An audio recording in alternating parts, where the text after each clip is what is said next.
Day 65, Bowen to Airlie Beach, Bicycle Australia. We did just over 50 miles today. Today is February 3rd. The temperatures are still getting into the 90 degrees Fahrenheit.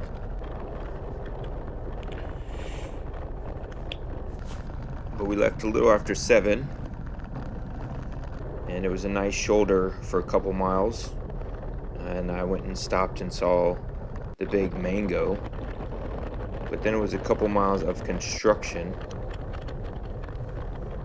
There's only one road in this area, the A1 or the Pacific Coast Way.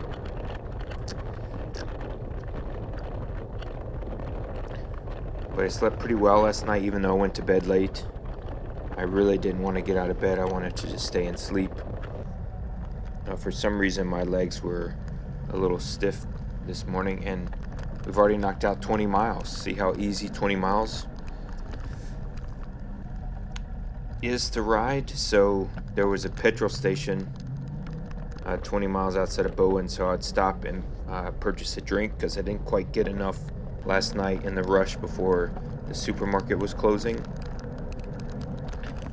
But at the petrol station, it was like $5 and $6 for a 600 milliliter Gatorade or Powerade, and water was $5.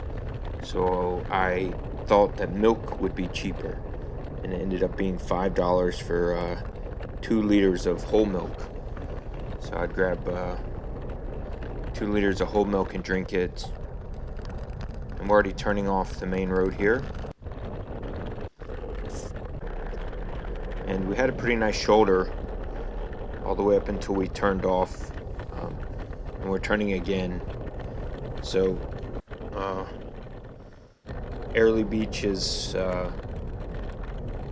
about 16 to 20 kilometers off the main highway, main road.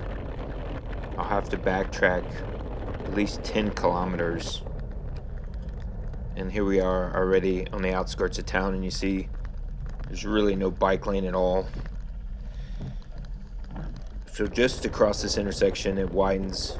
So this seems to be a bike path. I didn't see a sign, but so I rode it for a couple seconds, and it turned into like a walking path width. So I was just playing around going into town, but I would end up jumping back onto the main road, which had absolutely no shoulder and cars passing me, but immediately turns into a bike lane, like I was doing the right thing. So I'm not sure who designs bicycle paths, but they never ride them more than a block or so. So this is a climb.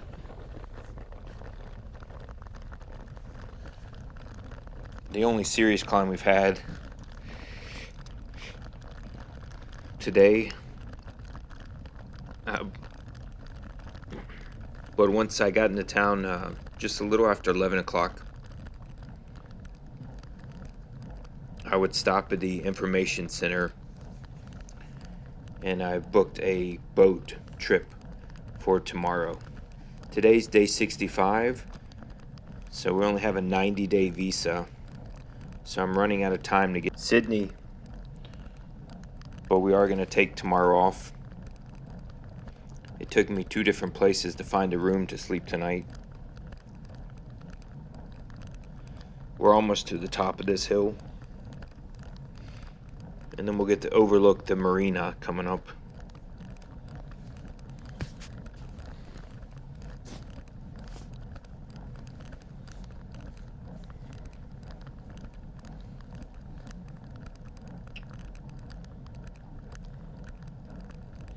But I didn't edit out this video at all. Usually it's just short clips, so this is the full climb you're getting to watch. It's very exciting. And there's the reward we get for climbing up the hill.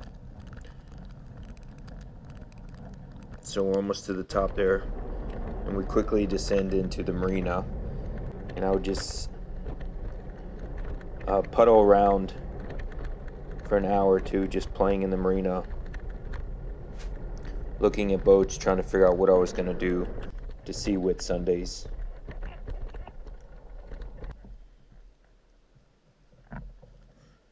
So from here, there's a boardwalk path I would take, and it would lead us into town.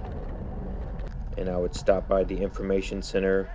Like I said, I booked some kind of tour boat for tomorrow, and then I would find a place to sleep. And I really wanted to nap this afternoon, but I was able to keep myself awake.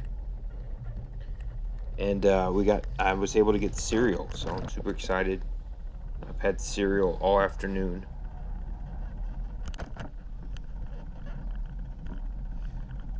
But there's quite a lot of people. I know it's not showing it in the photos, but for it to be considered warm to Australians, there's a lot of tourists in this touristy town. But the lady at the I ended up sewing the bike shirt. I'm not sure it's gonna make it out of Australia, if it can make it another 20-30 days. There's the local animals eating on a snake. So, but that's pretty much it. But the lady was telling me before COVID, they only had tourism really in the winter time, the summertime. But after 2020, it's just constant. They have a cruise ship every other day, mooring here. So, but it is a really nice scenic area. Well, that's it for today. I'll see you guys next time.